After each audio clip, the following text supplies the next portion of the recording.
नमस्कार, पेश है आज का न्यूज पॉइंट टारगेट 272। सबसे पहले रोज की तरह मेरा पॉइंट। व्यक्तिगत की बहस नरेंद्र मोदी की वजह से बीजेपी के बारे में वापस शुरू हो चुकी है। वापस कहने से मेरा मतलब और मकसद साफ है कि ये बहस कोई नई नहीं है। किसी भी दूसरे सियासी दल की तरह भारतीय जनता पार्टी ने भी कई चुनाव अपने शीर्ष नेता या चेहरे को सामने रखकर लड़े हैं। इसका सबसे बड़ा उदाहरण है अटल बिहारी वाजपेयी। 1995 में अटल बिहारी वाजपेयी को भारतीय जनता पार्टी का प्रधानमंत्री पद का उम्मीदवार घोषित किया गया। अटल बिहारी वाजपेयी सरकार बनाने में असफल साबित हुए और बीजेपी ने पहली बार सत्ता की सूरत देखी भी तो सिर्फ 13 दिनों के लिए। लेकिन इन्हीं अटल बिहारी वाजपेयी ने बीजेपी को 6 साल से ज्यादा की सरकार और एनडीए का एक सफल गठबंधन दिया। वाजपेयी का कद और व्यक्तित्व इतना बड़ा हो गया कि लगातार ये कहा जाने लगा कि एक अछूती बीजेपी से 23 से 27 पार्टियों का ये जो गठबंधन बना, ये सिर्फ वाजपेयी के नाम पर ही संभव था। आज अगर हम समय की सुई घुमाकर देखें, पलट कर देखें, तो क्या यह व्यक्तिवाद नहीं है? इस एनडीए के राज में वाजपेयी और आडवाणी तो अपने शीर्ष पर थे, लेकिन बीजेपी का गठबंधन चलाने वाली, संगठन चलाने वाली पार्टी के अध्यक्ष बदलते रहे। इस समय में पार्टी और सरकार दोनों पर वाजपेयी और आडवाणी की छाया और प्रभाव दोनों बहुत प्रबल थे। 13 अक्टूबर 1999 को लालकृष्ण आडवाणी को प्रधानमंत्री पद दे दिया गया, जबकि सरकार की शुरुआत में वो सिर्फ गृह मंत्री के तौर पर एनडीए की सरकार में थे। क्या ये व्यक्तिवाद नहीं था? गुजरात में पिछले 3 सरकारों में नरेंद्र मोदी की जो स्थिति रही है, उसे लेकर हमेशा यह कहा जाता रहा है कि गुजरात में बीजेपी नहीं मोदी है। क्या ये व्यक्तिवाद नहीं है? इसलिए विचारधारा की बात करके संघ का यह कहना कि हम व्यक्तिवाद की तरफ नहीं झुकते, बीजेपी की सियासत के दायरे से बहुत अटपटा लगता है। मैं ये भी साफ कर देना चाहता हूं कि संघ पहली बार ये बात नहीं कह रहा है, बल्कि बहुत पहले से कहता आया है। लेकिन दिक्कत यह है कि बीजेपी के फैसलों में इनकी झलक बहुत कम नजर आती है। ये मेरा पॉइंट था। मैं आपको आज के अपने पैनल से मिलाता हूं। हमारे साथ नीना व्यास हैं, बहुत लंबे वक्त से इन्होंने भारतीय जनता पार्टी को देखा और ऑब्जर्व किया है। स्मिता मिश्रा हमारे साथ हैं, जो कि ब्यूरो चीफ है मेट्रो इंडिया की। रविकरण देशमुख हमारे साथ हैं, जो कि पॉलिटिकल एडिटर हैं मिड डे अखबार के, मुंबई से जुड़ रहे हैं। श्रवण गर्ग साहब हमारे साथ हैं, जो कि एडिटर इन चीफ हैं नई दुनिया के। और विराग पाचोत्तर साहब हमारे साथ हैं, जो कि आरएसएस से जुड़े हुए हैं, उसके एक नेता हैं। बहुत प्रश्न मेरा साफ है, क्योंकि सारी बहस, कल भी इसी प्रोग्राम में यही बहस हो रही थी कि साहब इतना मोदी को लेकर व्यक्तिवाद हो रहा है। मेरा अपना ये सोचना है, और मैं गलत हो सकता हूँ, ये सारे लोगों शायद मुझे अपनी दलीलों से गलत साबित करेंगे, कि कहीं ना कहीं पर बीजेपी का ये व्यक्तिवाद बहुत स्पष्ट रहा है। इसमें कोई दो राय मुझे नहीं नजर आता। पहले आज की हम रिपोर्ट पर नजर डालते हैं। हम कोशिश करेंगे वापस उस पर आने की। नीना व्यास, मैं आपसे शुरू करना चाहूंगा, क्योंकि आज पूरे दिन ये डिस्कशन हो रहा है। मेरा जो पॉइंट है वो यही है, और आप दोनों लोग को पूरी एक अच्छे जर्नलिस्ट के तौर पर आजादी है मुझे नकारने की, लेकिन ये कहना है कि हर पॉलिटिकल पार्टी की तरह बीजेपी ने भी चेहरों पर चुनाव लड़े। तो ये कोई नरेंद्र मोदी पे इस बार बीजेपी चुनाव लड़ रही है, कोई अपवाद नहीं है, ये कोई एक्सेप्शन नहीं है। यही वाजपेयी के साथ हुआ, 2009 में लालकृष्ण आडवाणी के साथ हुआ। इनकी शख्सियत और इनकी प्रबलता बहुत साफ थी, इनका इम्पैक्ट बहुत साफ था बीजेपी पर। तो ये बार बार क्यों कहा जा रहा है? बिल्कुल, वाजपेयी के नाम पे 3 दफा चुनाव लड़ा गया, बिल्कुल साफ। और वो कहते भी थे कि वाजपेयी के नाम पे आज तक भी, हाँ, आज तक उसको बुना रहे हैं। अभी हाल में 2 मार्च को आप लखनऊ में रैली करते हैं, तो सबसे बड़ी बैकग्राउंड में जो तस्वीर लगती है वो अटल बिहारी वाजपेयी की।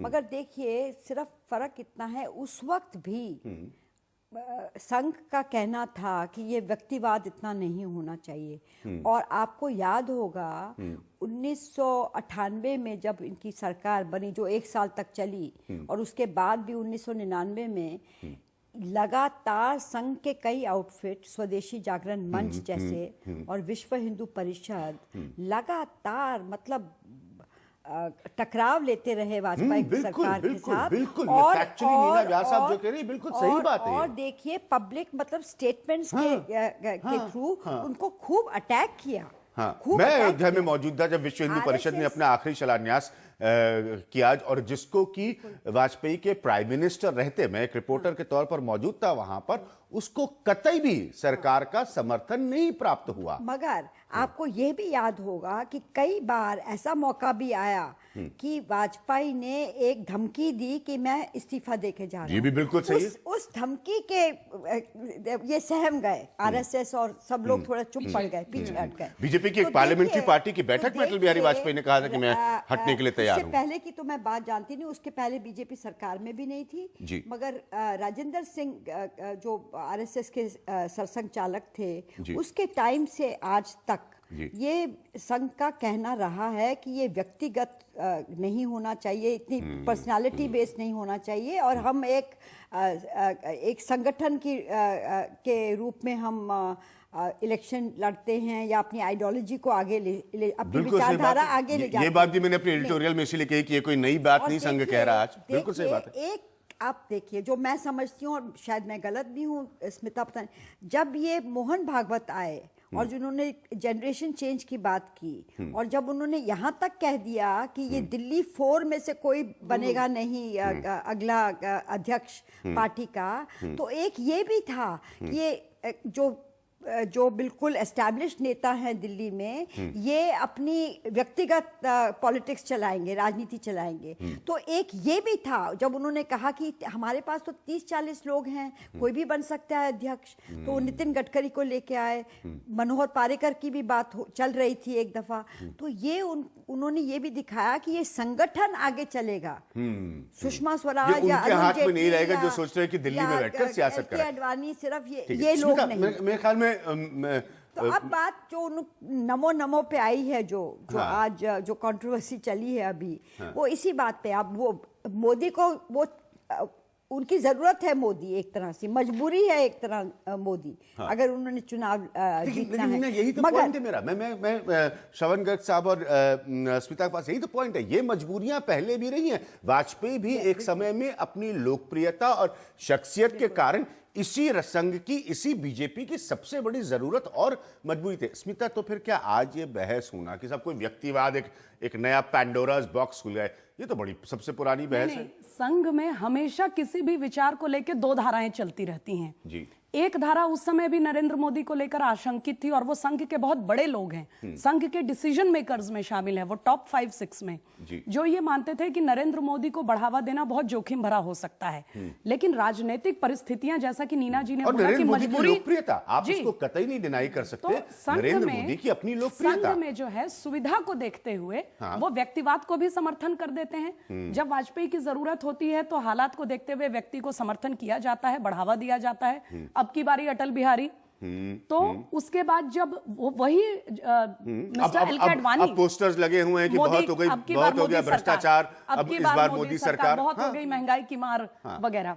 अब 2005 में जिस लालकृष्ण आडवाणी को आपने इतना प्रताड़ित किया, इतना अपमानित किया जिन्ना कमेंट के लिए, उनको 2009 में आपने पीएम कैंडिडेट डिक्लेयर कर दिया। तो संघ जो है वो व्यक्तिवाद को सिद्धांत में ओपोज करता है, लेकिन राजनीतिक हालात को देखते हुए सुविधा के मुताबिक समर्थन कर देता है। लेकिन जब वो जोखिम ज्यादा हो जाता है, जब नमो फॉर पीएम बहुत ज्यादा आगे बढ़ जाता है, तो आरएसएस प्रमुख कह देते हैं नमो नमो नो चैंट, कोई नहीं जपेगा नाम, हम मुद्दों पर समर्थन करेंगे।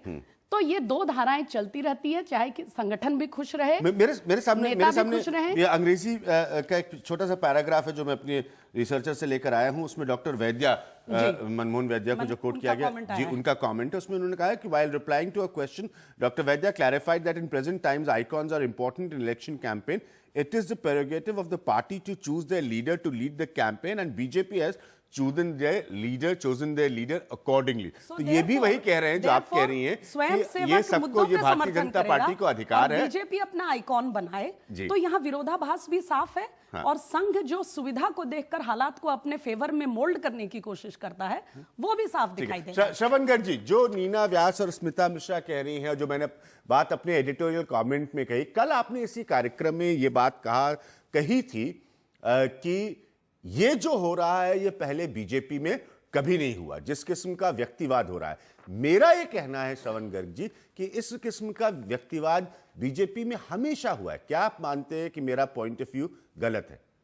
नहीं, आपका पॉइंट ऑफ व्यू गलत इसलिए है कि अटल बिहारी वाजपेयी ने कभी अपने आप को पार्टी और आरएसएस से बड़ा प्रोजेक्ट नहीं किया। संघ की चिंता अब ये हो रही है कि नरेंद्र मोदी पार्टी और संघ से बहुत व्यापक हो रहे हैं और वो सारी उपलब्धियां अकेले हासिल करना चाहते हैं। न सिर्फ करना चाहते हैं, इस चीज को वो दिखाना भी चाहते हैं कि देखिए मैंने अकेले प्राप्त किया। मतलब वो आभा मंडल तो अटल जी का उपयोग में लाना चाहते हैं और काम वो इंदिरा जी की स्टाइल में करना चाहते हैं। तो दिक्कत ये है कि वो अपने आप को संगठन और संघ दोनों से जो बड़ा करके दिखा रहे हैं और सारे काम वो खुद कर रहे हैं। मतलब जैसे मान लीजिए कि चाय वाला मामला है या रन फॉर यूनिटी है, अब ये दो बड़े आयोजन हैं, वो उनकी सफलता असफलता में हम नहीं जा रहे हैं। तो आप पता करेंगे तो पाएंगे कि उसमें पार्टी का कोई रोल नहीं है, बहुत ही कम सीमित रोल है। तो पार्टी की उपयोगिता नरेंद्र मोदी अपनी सुविधा के हिसाब से कर रहे हैं, पर नरेंद्र मोदी के डर को भी हमको समझना पड़ेगा कि जो सीनियर लीडर्स हैं वो अगर उनसे सहयोग नहीं कर रहे हैं या बिल्कुल बैठे हुए हैं कंबल ओढ़कर गर्मी में भी, तो उनका डर वाजिब है कि वो अपना भविष्य दांव पर नहीं लगा सकते। तो वो जरूरत से ज्यादा मेहनत इतनी कर रहे हैं कि संघ को डर पैदा हो गया है कि ये संघ को, जैसा कि गुजरात में किया उन्होंने प्रधानमंत्री बनने के बाद, वो ऐसा तो नहीं है कि उस पर सत्ता में आने के बाद आपकी झाड़ू वो संघ पर लगा देंगे और पार्टी पर लगा देंगे। ये डर भी वाजिब है और नरेंद्र मोदी की चिंता भी वाजिब है कि दांव पर संघ का जो लगा है वो अपनी जगह, पर नरेंद्र मोदी ने जो अपने आप को larger than life size image के रूप में जो खड़ा कर दिया है, उस इमेज को जीना उनके लिए बहुत बड़ी मजबूरी हो गया है और वो संघ की बहुत बड़ी चिंता है। लार्जर देन लाइफ इमेज की बात की श्रवण गर्ग जी, मेरे साथ रविकिरण देशमुख मौजूद। रवि, एक समय था जब मैं आपके अपने पसंदीदा शहर मुंबई में था, तो ये हमेशा मेरे फिल्म इंडस्ट्री के मित्र बताते थे कि जब हीरो इतना चल जाए कि पिक्चर उसके ऊपर चलनी मजबूरी बन जाती है, तभी सबसे ज्यादा प्रोड्यूसर्स की जान अटकी रहती है। क्योंकि अगर वो हीरो एक फिल्म में नहीं चला तो प्रोड्यूसर जो है वो तो पत्नी के गहने जवारात सहित और गाड़ियों सहित सड़क पर आ जाता है सीधे। क्या हम कुछ इस तरह की स्थिति से गुजर रहे हैं? हाँ बिल्कुल, अभिज्ञान भारतीय राजनीति की विशेषता रही है कि व्यक्ति को प्रोजेक्ट करना बहुत ज़रूरी बन जाता है।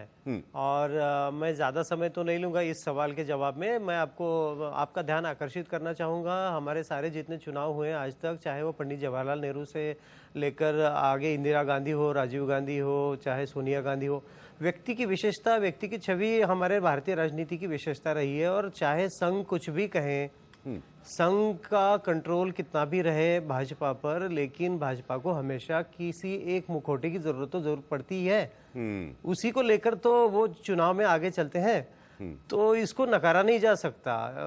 और विदाउट फेस मींस चेहरे के बिना आप लोगों के सामने नहीं जा सकते। चाहते हैं रवि, जहां पर मैंने बहुत साल बाल ठाकरे की मिसाल के तौर पर सियासत देखी हो, पूरी शिवसेना की सियासत, सोच, तरीका, रिफ्लेक्शन, उसकी जो प्रतिबिंबिता थी, ये सब कुछ बाल ठाकरे के इर्द गिर्द थी। मुझे कई बार ऐसा लगता है कि अब बाल ठाकरे नहीं है इस दुनिया में, लेकिन अभी भी वो जो उनका इम्पैक्ट है वो आज तक ऐसा नहीं है कि उसको कहीं पर भी उद्धव ठाकरे अपनी तरफ ले पाए। तो ये इम्पैक्ट जो असर वाला होता है पॉलिटिक्स शख्सियत की, वो बहुत स्पष्ट है।